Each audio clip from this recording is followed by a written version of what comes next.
Hello and welcome back. स्वागत है आप सभी का आपके खूबसूरत से यूट्यूब चैनल प्रम्स एजुकेशन में। दोस्तों आज की इस वीडियो में लोग पढ़ेंगे क्लास 10th साइंस एनसीईआरटी की चैप्टर नंबर 2 फिजिक्स का, जो कि हमारे यहाँ पे मानव नेत्र है। और आज की इस वीडियो में आपको इस चैप्टर से related most VVI objective questions को आपको बताएंगे, जो कि आपके आने वाले एग्जामिनेशन में काफ़ी इंपॉर्टेंट होने वाले हैं। तो इसलिए इस वीडियो में एंड तक बने रहिएगा। और अगर आप लोगों ने अभी तक हमारे इस वीडियो को एक लाइक नहीं किया तो वीडियो को एक लाइक जरूर कर दें। तो चलिए चलते हैं इसके पहले क्वेश्चन की तरफ। तो हमारे यहाँ पे पहला प्रश्न है कि नेत्र में प्रवेश करने वाली प्रकाश किरणों का अधिकांश अपवर्तन नेत्र के किस भाग से होता है। तो इसके ऑप्शन है अभिनेत्री लेंस, कॉर्निया, पारितारिका या पुतली। तो हमारा इसका जो दो का पहला कहीं पे सही आंसर हो जाएगा वो बी हो जाएगा। ठीक है, इनकी कॉर्निया के द्वारा होता है। हमारा दूसरा क्वेश्चन है कि नेत्र के किस भाग पर किसी वस्तु का प्रतिबिंब बनता है। तो इसके ऑप्शन है नेत्रोद पे, कॉर्निया पे, परितारिका पे या दृष्टि पल पे। तो हमारा दूसरा का सही आंसर क्या हो जाएगा, डी यानी कि दृष्टि पल पे बनता है। हमारा तीसरा प्रश्न है कि अभिनेत्री लेंस की फोकस दूरी में परिवर्तन किया जाता है। तो इसके ऑप्शन है पुतली द्वारा, दृष्टि पल द्वारा, पक्षमाभी द्वारा या परितारिका द्वारा। तो तीन का हमारा सही आंसर क्या हो जाएगा, सी यानी कि पक्षमाभी द्वारा। हमारा चौथा प्रश्न है कि पुतली के साइज को कौन नियंत्रित करता है। तो इसके ऑप्शन है रेटिना, कॉर्निया, परितारिका या कचाप द्रव। तो हमारा चार का आंसर हो जाएगा सी यानी कि परितारिका। पुतली के साइज को परितारिका नियंत्रित करता है। हमारा पांचवा प्रश्न है कि अभिनेत्र लेंस किस प्रकार का लेंस है। तो इसके ऑप्शन है अवतल लेंस, उत्तल लेंस, समतल अवतल लेंस या समतल उत्तल लेंस। तो पांचवा का हमारा सही आंसर क्या हो जाएगा, बी उत्तल लेंस। अभिनेत्र लेंस किस प्रकार का लेंस है, उत्तल लेंस है। हमारा छठा प्रश्न है कि सामान्य दृष्टि के कारण निकट बिंदु आंख से कितनी दूरी पर होती है। तो हमारा छः का ऑप्शन है 10 सेंटीमीटर, 20 सेंटीमीटर, 25 सेंटीमीटर, 30 सेंटीमीटर। तो हमारा छः का आंसर हो जाएगा सी यानी कि 25 सेंटीमीटर पर। हमारा सातवां प्रश्न है कि नेत्र गोलक का व्यास लगभग होता है। तो इसके ऑप्शन है 5.3 सेंटीमीटर, 4.3 सेंटीमीटर, 3.3 सेंटीमीटर या 2.3 सेंटीमीटर। तो सात का हमारा सही आंसर होगा डी यानी कि 2.3 सेंटीमीटर। हमारा आठवां प्रश्न है कि जब नेत्र की पक्षमाभी पेशियां शिथिल होती है तो अभिनेत्र लेंस पतला हो जाता है, मोटा हो जाता है, अपरिवर्तित रहता है, इनमें से कोई नहीं। तो हमारा आठ का सही आंसर हो जाएगा ए यानी कि पतला हो जाता है जब नेत्र की पक्षमाभी पेशियां शिथिल होती है। हमारा नौवां प्रश्न है कि जब नेत्र की पक्षमाभी पेशी शिथिल होती है तो नेत्र लेंस की फोकस दूरी क्या होती है। तो इसके ऑप्शन है बढ़ जाती है, घट जाती है, अपरिवर्तित रहती है, इनमें से कोई नहीं। तो नौ का हमारा सही आंसर हो जाएगा ए, बढ़ जाती है। हमारा 10वां प्रश्न है कि जब नेत्र की पक्षमाभी पेशियां सिकुड़ जाती है तो अभिनेत्र लेंस की फोकस दूरी होती है। तो इसके ऑप्शन है बढ़ जाती है, घट जाती है, अपरिवर्तित रहती है, इनमें से कोई नहीं। तो 10 का हमारा सही आंसर क्या हो जाएगा, बी घट जाती है। हमारा 11वां प्रश्न है कि नेत्र का क्रिस्टलीय लेंस दूधिया तथा धुंधला हो जाता है तो इस स्थिति को क्या कहते हैं। तो इसके ऑप्शन है अ बिंदुकट्टा, मोतियाबिंद, निकट दृष्टि दोष या दीर्घ दृष्टि दोष। तो हमारा 11 का सही आंसर हो जाएगा मोतियाबिंद। हमारा 12वां प्रश्न है कि निकट दृष्टि दोष किस लेंस के उपयोग से संशोधित किया जा सकता है। तो इसके ऑप्शन है अवतल लेंस, उत्तल लेंस, द्विफोकसीय लेंस या इनमें से कोई नहीं। तो 12 का जो सही आंसर हो जाएगा वो ए हो जाएगा, अवतल लेंस के द्वारा। हमारा 13वां प्रश्न है कि दीर्घ दृष्टि दोष किस लेंस का उपयोग कर संशोधित किया जा सकता है। तो इसके ऑप्शन है अवतल लेंस, उत्तल लेंस, द्विफोकसीय लेंस या इनमें से कोई नहीं। तो 13 का हमारा सही आंसर हो जाएगा बी यानी कि उत्तल लेंस के द्वारा। हमारा 14वां प्रश्न है कि जरा दूरदृष्टि दोष किस लेंस का उपयोग कर संशोधित किया जा सकता है।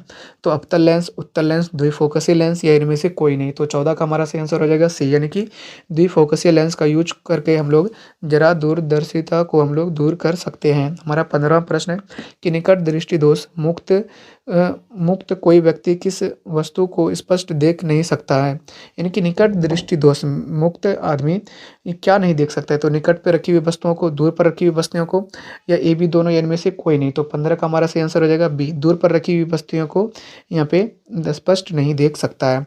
हमारा छठा प्रश्न है कि दीर्घ दृष्टि दोष मुक्त कोई व्यक्ति किस वस्तु को स्पष्ट नहीं देख सकता। तो इसके ऑप्शन है निकट रखी वस्तुओं को, दूर रखी वस्तुओं को, ए बी दोनों या इनमें से कोई नहीं। तो 16 का हमारा सही आंसर हो जाएगा ए, निकट रखी वस्तुओं को वह स्पष्ट रूप से नहीं देख सकता। हमारा 17वां प्रश्न है कि जरा दूरदर्शिता किस कारण उत्पन्न होता है।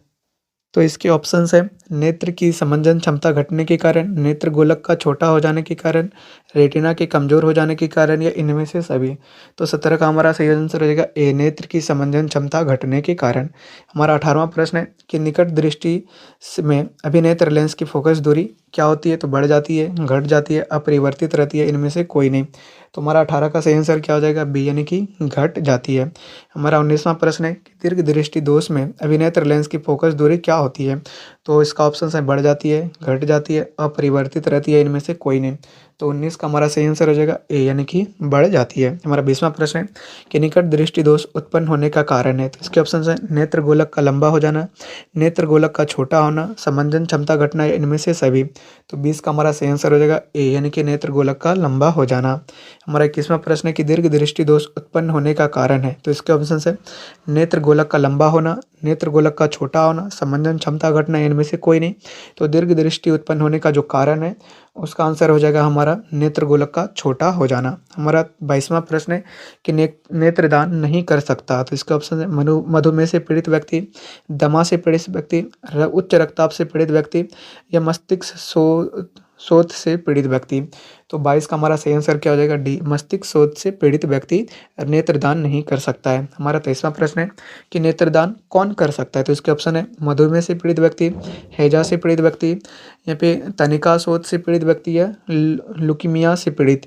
तो हमारा 23 का हमारा सही आंसर हो जाएगा ए, यानी कि इस ऑप्शन के अनुसार यहाँ पे मधुमेह से जो पीड़ित व्यक्ति है वो नेत्रदान कर सकता है। हमारा 24वां प्रश्न है कि किसी कांच का अपवर्तनांक प्रकाश के किस वर्ण के लिए अधिकतम होता है? तो इसके ऑप्शन है लाल, पीला, नीला, बैंगनी। तो 24 का हमारा सही आंसर क्या हो जाएगा? डी, इनकी बैंगनी के लिए अधिकतम होता है। हमारा 25वां प्रश्न है कि किस कांच का अपवर्तनांक प्रकाश के किस वर्ण के लिए न्यूनतम होता है? तो इसके ऑप्शन है लाल, पीला, हरा, या नीला। तो 25 का हमारा सही आंसर क्या हो जाएगा? ए, यानी कि लाल के लिए सबसे कम होता है। हमारा 26वां प्रश्न है कि श्वेत प्रकाश का प्रिज्म से गुजरने के पश्चात प्रकाश का कौन सा वर्ण सबसे कम विचलित होता है? तो इसके ऑप्शन है पीला, नीला, हरा, लाल। तो 26 का हमारा सही आंसर क्या हो जाएगा? डी, यानी कि लाल। हमारा 27वां प्रश्न है कि श्वेत प्रकाश का प्रिज्म से गुजरने के पश्चात प्रकाश का कौन सा वर्ण सबसे अधिक विचलित होता है? तो इसके ऑप्शन है नारंगी, हरा, बैंगनी, या पीला। तो 27 का हमारा सही आंसर क्या हो जाएगा? सी, यानी कि बैंगनी।